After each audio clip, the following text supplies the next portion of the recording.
எனக்கு திராவிடம்னா என்னன்னு தெரியாதுன்னு சொன்னா கூட பரவாயில்ல. அது புராணம் படிச்ச ஆளுக்கு தான் தெரியும்னு சொன்னார் இல்லையா எடப்பாடி பழனிசாமி. அப்படின்னா அவருக்கு புராணம்னாலும் என்னன்னு தெரியாதுன்னு ஒரு அர்த்தம் இருக்கு. அப்ப எல்லாவற்றிலையுமே அவர் என்ன செய்யறாருன்னா, எந்த தெளிவான சித்தாந்தமும் அவர் கிடையாது. கொடநாடு எஸ்டேட்டினுடைய வழக்கு வந்துச்சுன்னா அவர் ஜெயிலுக்கு போயிருவார். இதே போன்ற ஒரு ஒரு நேர்மையான விசாரணை, எந்த பிறல் சாட்சிகள், ஏன்னா சாட்சிகளை பூரா கொன்று தீர்த்துட்டாங்க. அங்க இருக்கக்கூடிய காவலாளியை கொலை செய்ததாக இருக்கட்டும், அங்கு ஓட்டுநராக இருந்தவரை கனகராஜை கொலை செய்ததாக இருக்கட்டும், அது சம்பந்தப்பட்டவர்கள் எல்லாரையுமே தீர்த்து கட்டிட்டாங்க. ஒரு முன்னாள் முதலமைச்சர் வசித்த பங்களாவுக்குள்ள அத்துமீறி அவங்க நியாயமா என்ன செய்யணும், அவங்க கட்சியினுடைய தலைவியா இருந்தவங்க மறைந்ததற்கு பின்பு அந்த இடத்தை இவங்க பாதுகாக்கணும்.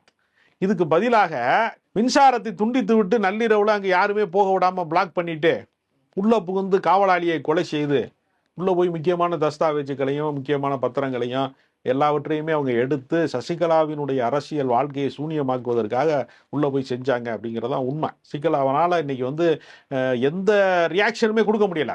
அவங்க அதிமுகனே தன்னை சொல்லிக்கொள்ள முடியல.